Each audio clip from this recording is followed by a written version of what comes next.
Vamos a tener tres tiempos. Primero, el presentador que está con nosotros, Carlos Vaca. Es un placer para mí estar en estas geografías presentando un libro tan importante para mí. No solo es importante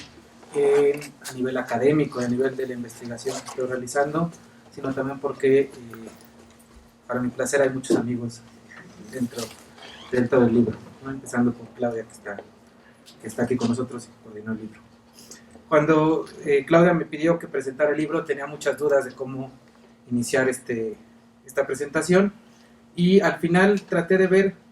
en primer lugar el libro como un viaje, ¿no? Es un libro que nos cuenta muchas narrativas de muchos lugares, muchos puntos de encuentro en sitios tan diversos como pueden ser Australia, Chile, México, Kenia, Filipinas. Y en este viaje me encontré con muchos aspectos que me parece son relevantes, o líneas que pueden ayudarnos a pensar el todo del libro. Y bueno, con mi malformación de sociólogo me puse a pensar de qué manera el libro abordaba la comunicación de los pueblos indígenas, pero una comunicación que está envuelta en un mundo contradictorio. En un mundo contradictorio que ha generado una serie de herramientas, las tecnologías de la información y contradicción y comunicación, para facilitar formas del capital, para que la mercancía pueda circular de una manera muy adecuada para sus propios fines, pero que al mismo tiempo, como muchos de los elementos que componen al sistema capitalista, también ha sido adaptada y adoptada para generar resistencias contra él. Creo que ese es uno de los primeros aspectos que están muy claros en el libro. No se piensa a los pueblos indígenas como algo separado de la sociedad, sino al contrario, son parte de una sociedad global. En general, creo que en el libro podemos entender que los pueblos indígenas forman parte de este mundo globalizado, de una sociedad del espectáculo, como la nombraba Guy Debord, y que al final lo más importante es que logran colocar cada uno de los capítulos, que los procesos de comunicación que están insertos en lo que yo un geólogo diría están en un proceso de en contra y más allá del capitalismo y el Estado. Uno de los primeros aspectos que creo que es muy importante nombrar, y que es una mirada que comparten varios de los artículos, es una llamada a repensar el multiculturalismo neoliberal, que se apropia también de muchas de las formas tradicionales, formas culturales de los pueblos indígenas para poder mercantilizarlas.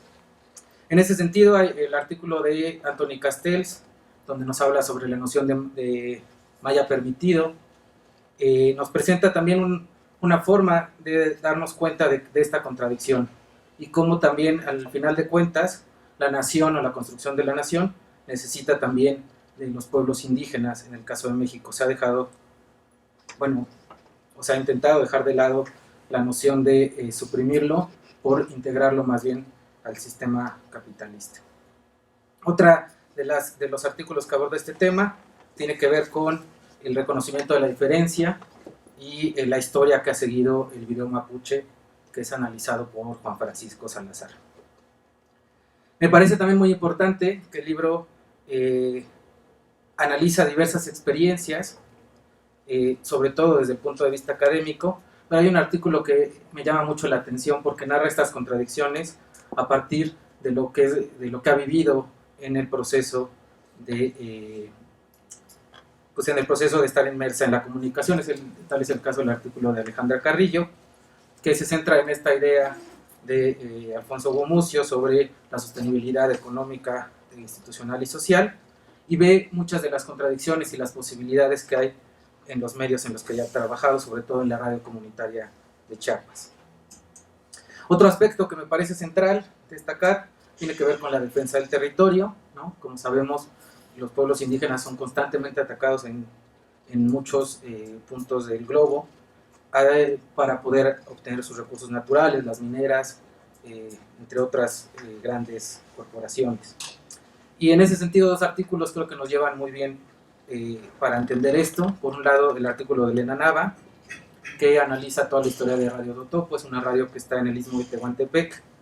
El Istmo de Tehuantepec es una zona muy airosa, creo que es la zona más airosa del mundo, y por lo tanto empresas españolas han colocado estos grandes ventiladores eólicos, matando pues miles y miles de aves que pasan por ahí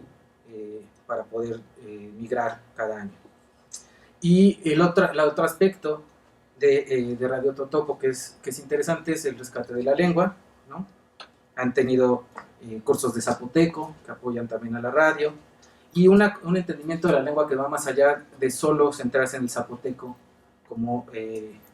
dentro de la radio. En las identificaciones, según lo que nos narra Elena, podemos también encontrar diversas lenguas que van desde el inglés, el francés, ruso, otras lenguas indígenas. Y otro artículo que también me parece muy relevante para pensar la defensa del territorio y la relación con la naturaleza tiene que ver con el análisis que hace Claudia Magallanes sobre los videos, varios videos de Perú, Kenia, Filipinas, México y Argentina, tratando de encontrar las líneas que se pueden tejer entre sí. Ahorita José comentaba que era importante pensar en las epistemologías y cómo los medios de comunicación pueden ayudarnos a pensar nuevas epistemologías o reforzar más bien las epistemologías que ya existen del conocimiento indígena. Y en ese sentido, el artículo de Freya Shiwi, el primero que abre el artículo, concluye diciendo que es muy importante devolver el trabajo colectivo que se está realizando en la investigación, pero también es uno de los elementos que hacen distintos a los medios comunitarios e indígenas, y en específico analiza el tema del video indígena en Bolivia. Claudia también va a analizar a partir de las herramientas retóricas de Doolittle que como en estos videos se refleja dos nociones principales, una que tiene que ver con que la tierra está viva y la otra con la que los pueblos tienen una conexión importante en su historial de abusos que han sufrido. El artículo de Elena también es muy importante en este sentido porque va a narrarnos, va a utilizar más bien la epistemología o la manera de narrar la vida de los pueblos indígenas de las sierras de Oaxaca, que se ha denominado comunalidad, y entonces su marco teórico está basado en investigadores que efectivamente son indígenas. Y otro artículo que pienso puede ayudarnos a pensar esta idea de colonialidad tiene que ver con las nociones que nos da Ian Watson, sobre todo con las formas de interacción orgánica que se dan en los medios, y un aspecto esencial que él trata, que es repensar las metodologías académicas para poder pensar a los medios indígenas. Otro punto que me parece muy relevante tiene que ver con la noción de cómo el Estado facilita o obstruye procesos de comunicación. Por un lado está el artículo de Leana Herrera y Francisco Sierra, que tiene que ver con cómo podemos pensar a partir del proceso de la legislación colombiana que no se logra entender en la ley nociones como el territorio, la autonomía o la palabra, que han sido durante mucho tiempo utilizadas o formadas en los pueblos indígenas.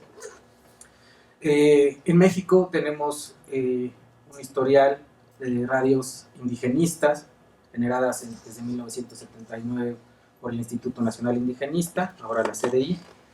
y tanto Anthony Castells como José Manuel Ramos van a tratar este tema para proponernos como un espacio contradictorio, ¿no? Radios que son hechas por el Estado y para poder reproducir ciertas formas como la castellanización, en realidad se convierten en su historia en procesos que son muy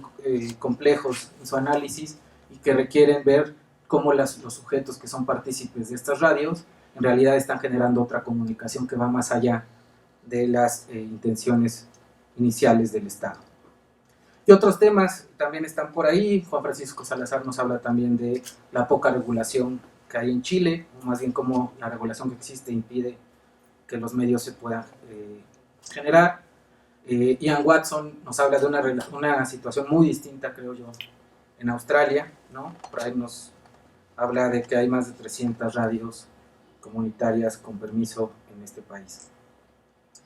Y creo que el aspecto que más me interesó al leer el libro, y insisto, es por mi malformación, tiene que ver con la historia y la resonancia que se da en estos artículos.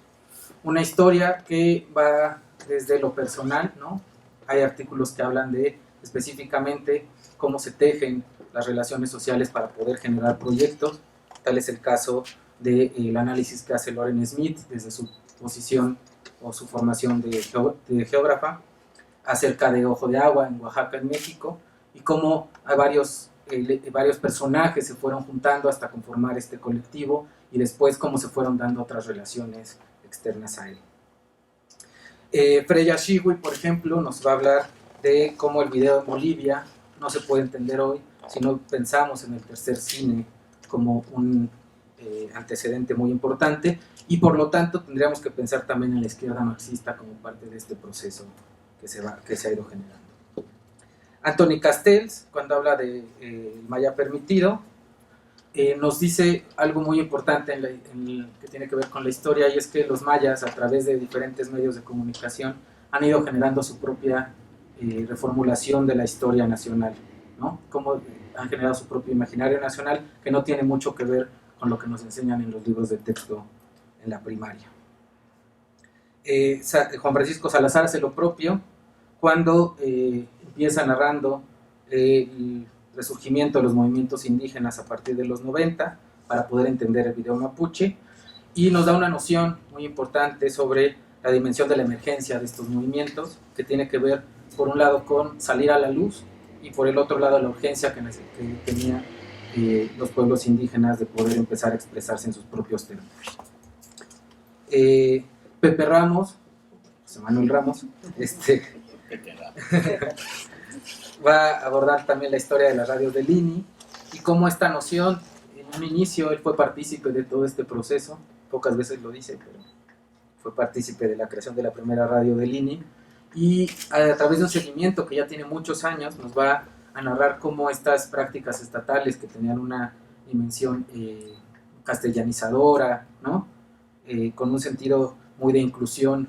hacia el Estado Nacional, se vuelven paradójicas y se convierten en cierto sentido en radios comunitarias más que estatales, aunque hay un tema a discutir. Elena Nava va a través de la noción de comunalidad, nos va a decir, bueno, Radio Topo no podría existir sin una noción como esta, y sin una noción que tiene ya más de 30 años de trabajo. Y el último, el que a la primera vista se nos aparece como más histórico, tiene que ver con la noción de archivo que se está generando en Tebetamix, en Tamazulapan, y que Erika Bortman va a trabajar en el sentido de ver cómo esto que se generó como historia propia de la comunidad, ahora se pretende generar el proyecto de digitalización con todas las contradicciones que conlleva un proyecto de digitalización de estos materiales. Y bueno, ya para concluir, creo yo que el texto es un texto que va a hablar mucho de las posibilidades, los límites y contradicciones que hay de la comunicación indígena en el mundo. Es un texto que nos ayuda a comprender estas dimensiones, pero es un texto que está sustentado en muchas experiencias, ¿no? Cada uno de los artículos tiene experiencias que se están contando, ya sea a través de distintas metodologías, puede ser el análisis del discurso de los videos, etnografías, historias personales, etc. Pero que son experiencias que a final de cuentas están resonando en muchas maneras y en muchas dimensiones. Hay muchos puntos de encuentro, creo yo, en el libro para poder entender las diversas geografías y qué temas en común se están narrando. Al final, considero que el libro nos permite entender la comunicación indígena en por lo menos 3 aspectos. Uno, en su dimensión histórica, en su dimensión colectiva, como un proceso de realización y como un proceso de cohesión de la propia comunidad, y como un proceso que también tiene que ver con las formas de romper la mercantilización de la vida a la que estamos constantemente sometidos. Muchas gracias. Francisco Sierra es coautor también de un capítulo en este libro. Él es director general de CIESPAL, catedrático de la teoría de la comunicación e investigador del Instituto Universitario de Estudios sobre América Latina. Me gustaría manifestar como director general de CIESPAL mi apoyo y respeto, toda mi solidaridad con el profesorado de Oaxaca, con los activistas, con los defensores de derechos humanos, con los comunicadores, y denunciar también las desapariciones, torturas y represión que se está dando en Oaxaca. ¿Y por qué iniciar con Oaxaca? Por varios motivos fundamentales. Uno, y que tiene que ver con nuestra labor, voy a hablar en calidad de editor, y siempre lo digo que si no fuera académico me gustaría ser o editor o librero. Editor en cierto modo lo soy porque he tenido que construir varios proyectos editoriales, ahora estamos con Ediciones CIESPAL, pero también porque en unos pocos días, justamente cuando teníamos pensado reunirnos en la Universidad La Ibero de Puebla, con la red de posgrados en comunicación y desarrollo, presentaremos un libro que está a punto de ver la luz, de Tomás Ogravante, sobre Oaxaca, sobre el plantón magisterial, sobre lo que significó la APO, sobre el proceso de apropiación. Y en buena medida muchos de estos temas que se vienen recogiendo en planteamientos como el libro que hoy presentamos, de pensar la diversidad cultural desde una perspectiva política, como actores y sujetos políticos, creo que es importante. Y quisiera reseñarlo, no por nada, sino porque en CIESPAL, que estamos hablando, y si se habrán fijado en la entrada del edificio, con el lema de la comunicación es un derecho, de algún modo, pensar la comunicación en América Latina desde CIESPAL, y así nos lo planteamos en el proyecto de gestión para 5 años, marcamos como un objetivo prioritario política científica justamente la comunicación indígena. ¿Y por qué la comunicación indígena? Entre otras razones, porque el gran cambio que ha experimentado América Latina, que anticipó el documento de Santa Fe, con la privatización del campo, con los procesos de liberalización, por ejemplo, en el caso de México, con el Tratado de Libre Comercio, que hacía previsible la emergencia, organización y lucha del Ejército Zapatista de Liberación Nacional. El documento de Santa Fe lo anticipó, y lo que ha vivido desde los años 80 nuestro tiempo, quizá el parteaguas fue en 1994, pero sin duda, en los 90, el gran cambio que se ha dado en América Latina ha sido la de un actor político que no contaba históricamente, que está organizado, que ha implicado transformaciones como la de Ecuador o como la de Bolivia. No podemos entender el Estado plurinacional y las transformaciones jurídico-políticas sin ese actor fundamental, pero también quisiera reseñar que en comunicación ha habido un movimiento que por primera vez, de manera continental, ha planteado una agenda, nuevas prácticas, nuevas narrativas, desde esos procesos de emergencia. Creo que es un elemento significativo que de por sí hace necesario pues plantear un estudio de la comunicación en este ámbito. No voy a hacer leña del árbol caído, pero quisiera reseñar que este libro es casi anecdótico en la ausencia de estudios sobre comunicación indígena en la academia, en la universidad, en el campo regional latinoamericano. Hay poco trabajo de reflexión, de análisis, de teorización por parte de la Academia Latinoamericana en Comunicación Indígena. Y por eso en CIESPAL entendemos que debe ser una línea prioritaria. Cuando estamos convocando congresos como Comunicología del Sur es, entre otras razones, para replantear las epistemologías, construir diálogo de saberes, pero también poner en la agenda esas prácticas emergentes, esa praxis. Yo creo que hay elementos que plantean, algunos los ha señalado ya Carlos y no voy a insistir, pero por ejemplo, la idea de comunalidad, el plantear también una conceptualización desde la praxis que se han dado en los movimientos indígenas, todas las convocatorias que han tenido lugar inicialmente en Aviala, en todas las convocatorias que ha hecho la red de comunicadores indígenas en Oaxaca para organizar, cooperar, articular y repensarse con su propia voz, que es el título de este libro. Creo que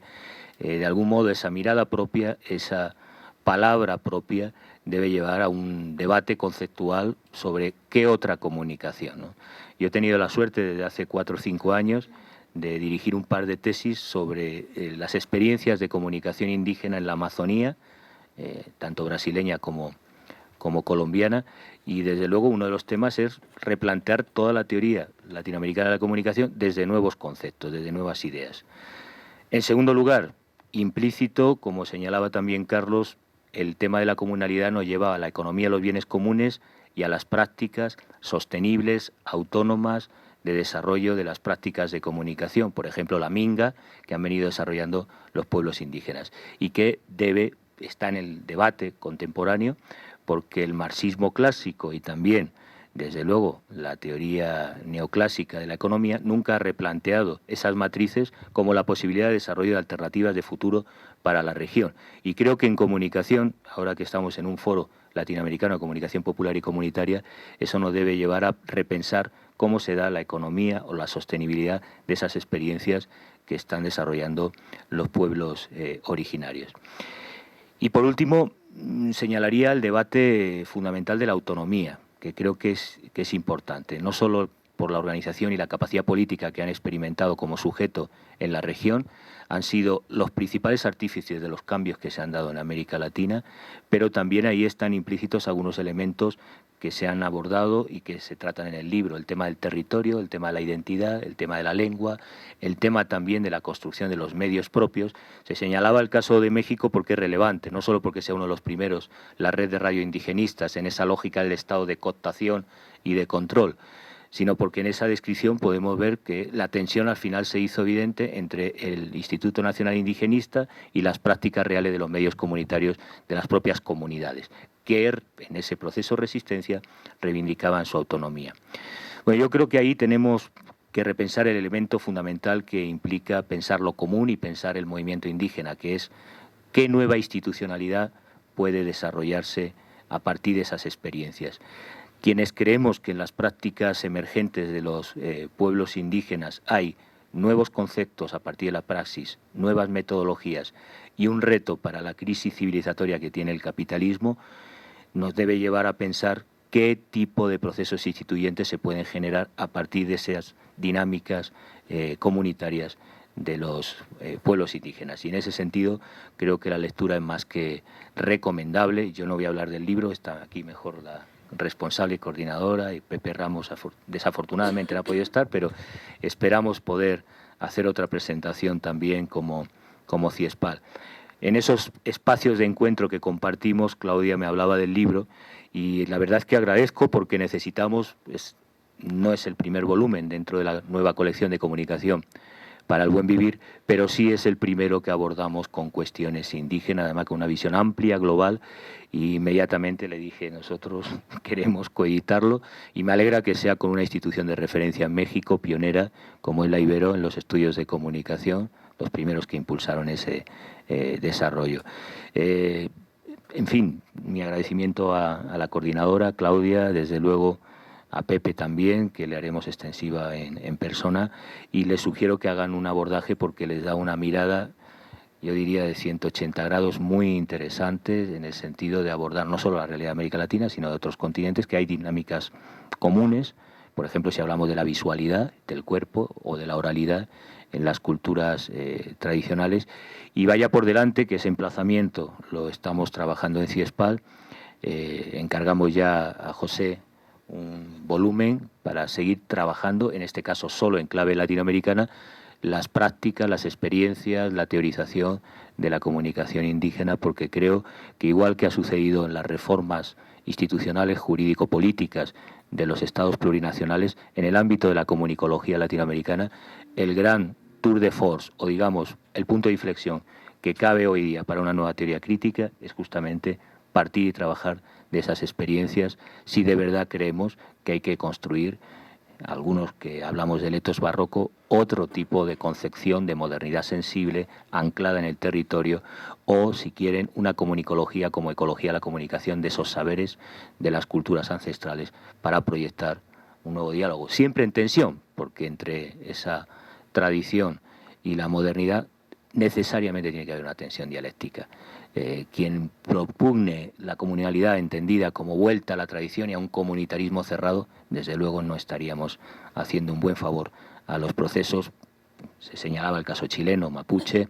de construcción por ejemplo, de esa mirada propia y de esos intelectuales ya orgánicos que hay en el movimiento indígena para concebir su comunicación y su praxis o políticas desde las realidades que tienen en su territorio. Así que mi enhorabuena a los autores, quería hablar más como editor que como coautor con Eliana Herrera, y enhorabuena, Claudia, por el magnífico trabajo.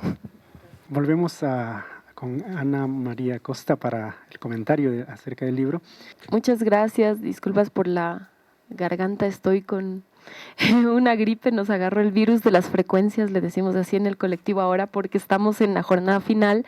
de la entrega de todo el proceso para pedir medios comunitarios acá en Ecuador. El día de mañana hacemos la entrega de nuestra propuesta para pedir una frecuencia radial comunitaria en Quito de alta potencia.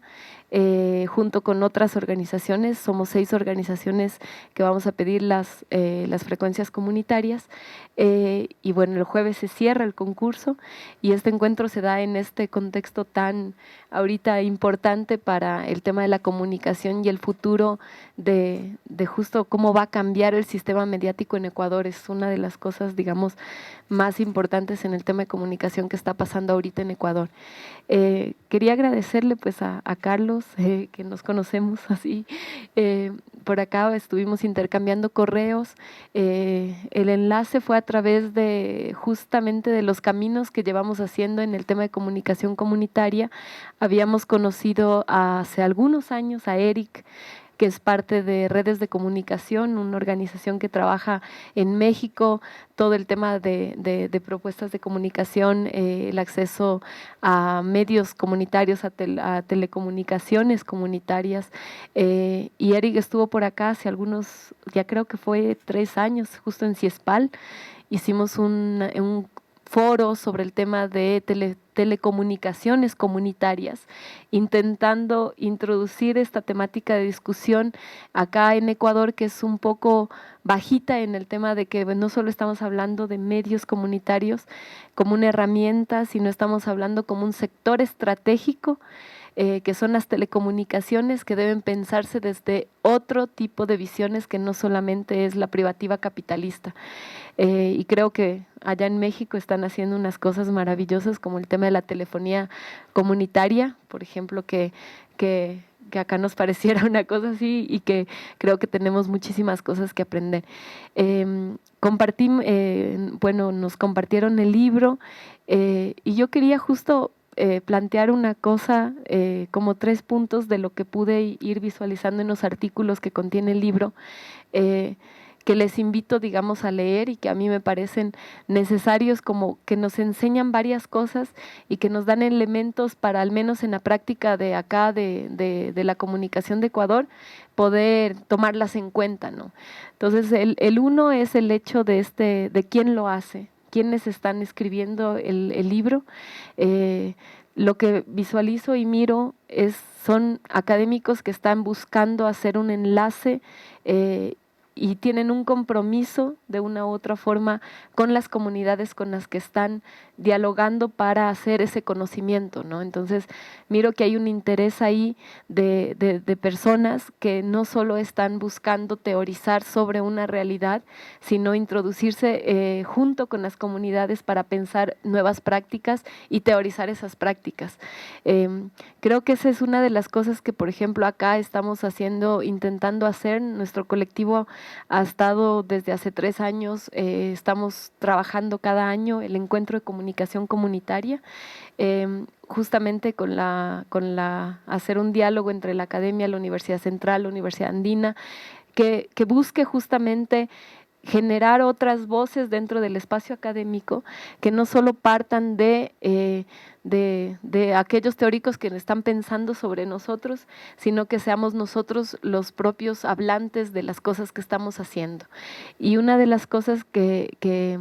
rescato de eso es que se nota que hay un interés que va más allá solamente del tema de colocar el pensamiento en un texto, y creo que eso es algo indispensable para pensar las prácticas que estamos haciendo de comunicación. Nosotros creemos que es importante que que sea la cosa de doble vía y a la vez los compañeros y compañeras que están haciendo sus medios de comunicación, que están haciendo cine comunitario, cine indígena, puedan ser capaces también de escribir sobre lo que están haciendo y contarlo en un libro, ¿no? Entonces, eso también es algo muy interesante. El otro punto que también me parece que en el libro está presente es el tema de qué es cómo se lo está haciendo, o sea, cómo yo propongo hablar sobre los medios indígenas, sobre la comunicación indígena, sin caer en esa visión un poco que muchas veces se cae cuando se habla de los indígenas sin ser indígena, que es esa del tal vez como ensalzar las prácticas o mirarlas desde afuera, folclorizarlas, o intentar tal vez mirarlas como justo tal vez tú decías antes, ¿no? Tal vez como una esfera intocable que no ha tenido casi que una intervención y que esa es la esfera, digamos, esencial a la que habría que llegar para lograr una comunidad, o en el caso de la palabra y el concepto que ustedes desarrollan en algunos de los textos y que está presente ya en varios de los activismos de medios comunitarios y libres en México, que es el tema de la comunalidad, la comunalidad. Entonces, el cómo se hace, miro que hay un cómo se hace dialogado, intenta hacerlo tomando en cuenta las voces de las comunidades que están haciendo. Por ejemplo, hay la experiencia de la radio Totopo,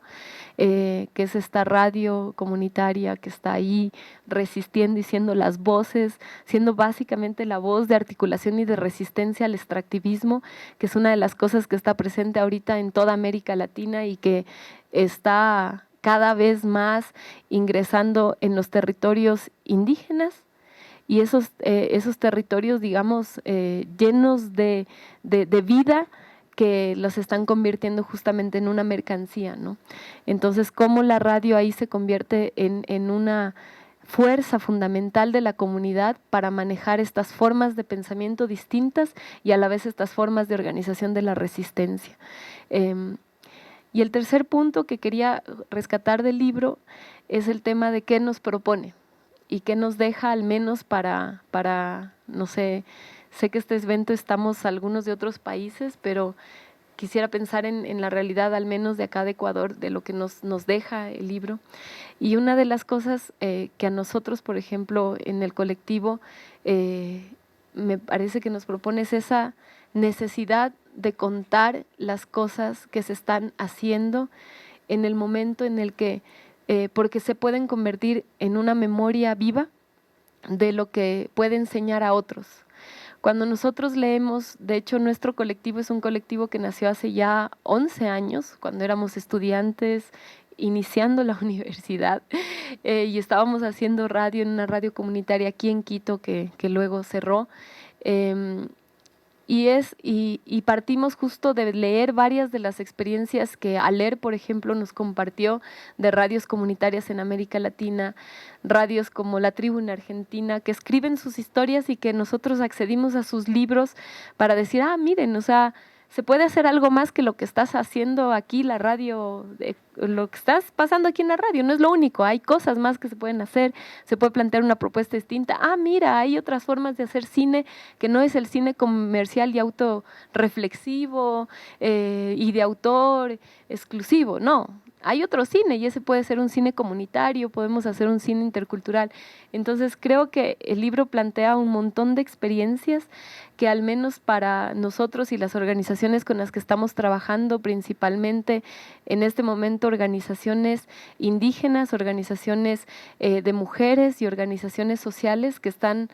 justamente resistiendo a los procesos de expropiación de sus territorios, a los procesos sutiles de despojo en este capitalismo extractivista, y a esas formas también de despojo, por ejemplo, de las comunidades urbanas, de esta sensibilidad distinta para hacernos creer que solo es el único camino. Yo creo que al leer estas experiencias, no las terminé de leer todas, pero miré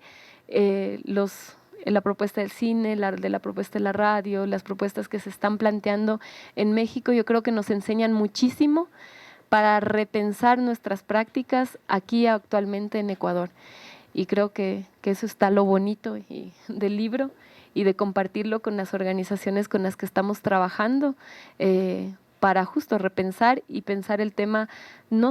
Acá hemos tenido una discusión en el tema del cine. Nosotros tenemos un proceso también de una escuela de cine comunitario, y ahí hubo digamos, una discusión y un diálogo con compañeros y compañeras indígenas que planteaban justo una distinción muy clara entre lo comunitario y lo indígena. Ellos nos decían muchas veces, nos decían, hay cine indígena que no es comunitario, y no tiene por qué serlo, y no queremos serlo. Hay cineastas indígenas que queremos hacer un cine indígena de la gran pantalla, y queremos llegar a los grandes escenarios, digamos, del cine internacional. Y somos indígenas y ese cine queremos hacer. Y nos decían, así que no solamente los indígenas somos comunitarios, y no por ser indígenas debemos ser comunitarios. Entonces, ahí se planteó, por ejemplo, un debate muy interesante entre el tema de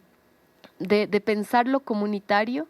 no solamente a través de esta caracterización étnica, sino de qué más implica en su propuesta,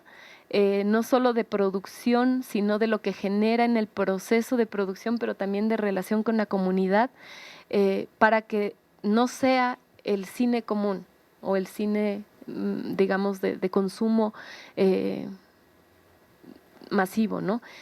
Y una de las cosas que nos planteamos son de distinta forma, con distintas palabras, pero que creo que es lo que estamos intentando pensar quienes nos hallamos en esto de pensar lo comunitario o pensar la palabra de comunalidad. Aquí plantea en uno de los artículos, una de las autoras dice que la comunalidad plantea como varios puntos. Entonces, uno de ellos es el tema de la tierra como madre y territorio. El segundo punto es el consenso en la asamblea para la toma de decisiones, y el tercero es el servicio gratuito. El cuarto es el trabajo colectivo como acto de recreación, y el quinto son los ritos y ceremonias como expresión del don comunal. Nosotros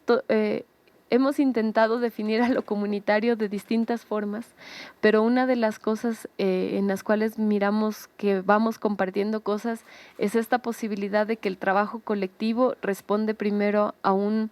tema de comunidad, y no por ser así solamente está enfocado en el tema de lo político, de la acción, de exigencia, sino también en el tema de la espiritualidad, en el tema de la relación con la naturaleza. Y creo que estas son cosas que están en el debate en varios de los espacios de organizaciones, comunidades, movimientos sociales en América Latina, y que al leerlos y al leernos a nosotros en las prácticas, creo que van construyendo una cosa común que podemos intercambiar, y eso es algo muy valioso que pude encontrar en el libro. Gracias. Entonces seguimos con la autora, ahora sí. Claudia Magallanes es profesora investigadora del Departamento de Humanidades en la Universidad Iberoamericana Puebla, donde también coordina la maestría en Comunicación y Cambio Social. Primero, muchísimas gracias a Carlos y a Ana María por sus comentarios sobre el libro, y particularmente gracias a Paco, no solo por los comentarios, sino por haber accedido a acoger este bebé, este manuscrito en CIESPAL, cosa que se agradece muchísimo, y además poder presentarlo en el marco del foro que estamos teniendo ahora de comunicación popular y comunitaria. Me parece el marco perfecto, y segundo Congreso de Comunicología del Sur. Yo no quiero extenderme mucho más, en realidad quiero nada más decirles de dónde viene el libro. El libro resulta el trabajo colectivo de un grupo de personas que desde hace varios años nos tenemos como referencias mutuas en nuestros libreros, y en algún momento dijimos, bueno, ¿qué tal si nos conocemos y le ponemos cara al nombre y empezamos a dialogar de manera directa? Entonces, José Manuel Ramos, Pepe Ramos, el otro coordinador del libro, y yo tenemos desde hace varios años un proyecto de investigación sobre precisamente comunicación y pueblos indígenas, y como parte de ese proyecto decidimos crear un foro que fue un seminario internacional de comunicación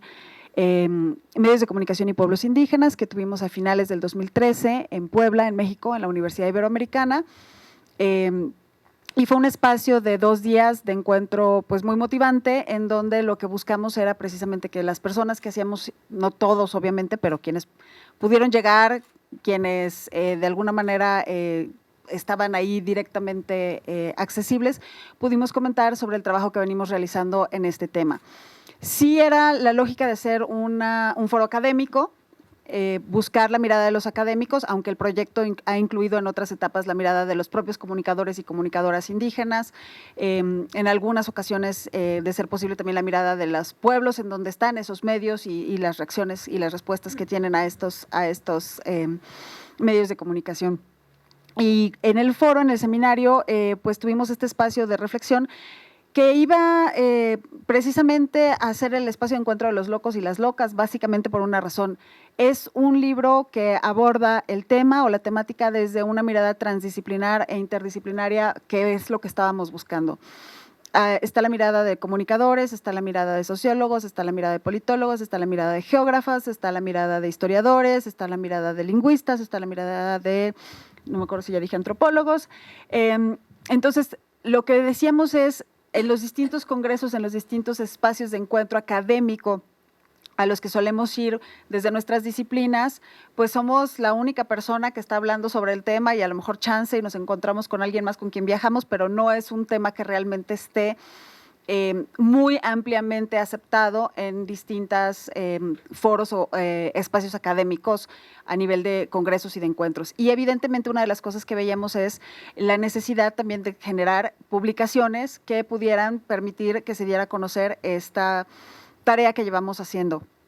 Me llena de alegría el corazón, Ana María, que pudieras detectar en el texto pues sí, esta especie de activismo que tenemos como académicos, porque si bien todos los que estamos escribiendo ahí somos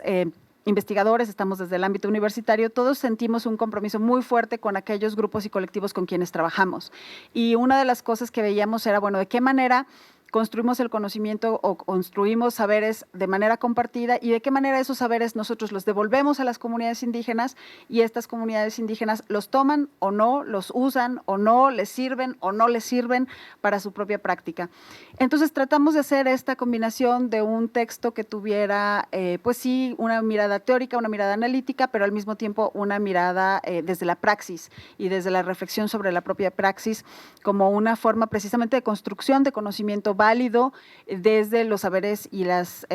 miradas tradicionales. Un compromiso que hicimos en el seminario como resultado fue sacar el libro, evidentemente. Entonces de ahí, bueno, yo me di a la tarea de perseguir gente para que entregara, para que nos diera el manuscrito, etcétera. Pepe se dio a la tarea de perseguirme a mí para que yo persiguiera a todo el mundo. Y bueno, después, evidentemente, con el apoyo de CIESPAL, con el apoyo de la Ibero, pudimos hacer la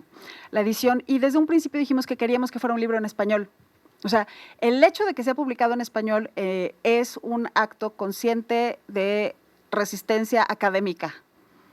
que de alguna manera lo que nos dice es,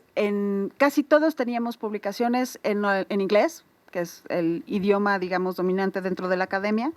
colonizador de la academia, pero lo que decíamos es, pero la mayoría de las iniciativas y de las experiencias de las que estamos hablando, bueno, en primer lugar, tendría que ser un libro multilingüe, tendría que estar en zapoteco, tendría que estar en mapuche, tendría que estar en mixteco, tendría que estar en distintos idiomas, pero bueno, lamentablemente eso no se pudo hacer y el español fue una pequeña conquista, por así decirlo, y por eso insisto que es muy importante para nosotros el que se pueda contar con el apoyo, por ejemplo, de CIESPAL, de la editorial de CIESPAL o de la propia editorial de la Ibero, y generar esto en este idioma. El segundo compromiso que teníamos, que establecimos ahí, es que si bien nosotros aparecemos como los autores del texto, las primeras personas que iban a recibir el texto eran aquellos grupos con quienes estábamos trabajando, y eso fue una de las cosas que ya estamos haciendo. O sea, apenas recibimos los libros, empezamos a distribuirlos a los diferentes autores para que se quedaran ellos con sus ejemplares, unos en las bibliotecas y otros en los grupos con los que están trabajando y las experiencias directas de donde surge este conocimiento. porque creemos que esa devolución es sumamente importante. Entonces, esos compromisos los hemos mantenido y creo que de alguna manera lo que buscamos es que esto sea un primer espacio. Tuvimos la presentación del libro en México en la Universidad Autónoma Metropolitana de Iztapalapa hace como 2 semanas en el Departamento de Antropología y yo estaba temblando antes de la presentación porque dije, estos antropólogos a ver qué van a decir del libro. Afortunadamente fueron muy buenos comentarios, pero una de las cosas que de alguna manera resaltaban fue, y yo no lo había visto así, fue la trampa del título. Yo nunca pensé que el título era una trampa, pero se llama Miradas propias, pueblos indígenas, comunicación y medios en la sociedad global, y me indicaba uno de los presentadores la trampa del título, que era que precisamente no estábamos hablando que eran medios indígenas. Dice, pueblos indígenas, comunicación y medios en la sociedad global. Y esa fue otra decisión consciente que de ningún momento tratamos de definir, categorizar o clasificar a los medios indígenas. Y en el propio texto decimos, son los medios de los indígenas, con los indígenas, para los indígenas, sobre los indígenas, son todos en simultáneo. Y esto lo saco a colación por lo que tú decías, ¿no? El cineasta indígena que dice, pues yo quiero hacer cine, que no tiene que ser comunitario, pero es indígena porque yo soy indígena. O al revés, un cineasta o una persona que puede hacer radio que no es indígena, pero que está comprometida con la vida de la comunidad, con la vida, digamos, y la cosmovisión indígena, y aunque esa persona no sea indígena, está ahí. Entonces, bueno, cuando me dijeron esa trampa, dije, pues no era trampa, pero si así se ve, está. Y ese fue otro compromiso y otra intención específica, pero lo que buscamos hacer con el libro es como un primer paso, un primer diálogo, un primer debate, poner estas experiencias sobre la mesa y la noticia de que ahora CIESPAL va a editar un volumen precisamente sobre comunicación indígena también me llena de alegría el corazón y me encantaría poder también contribuir, participar en lo que se pueda, porque me parece que este tiene que ser un primer paso para abonar en un largo camino de una deuda muy grande que tenemos hacia la comunicación que se hace desde, con, para, por y sobre los indígenas. Gracias.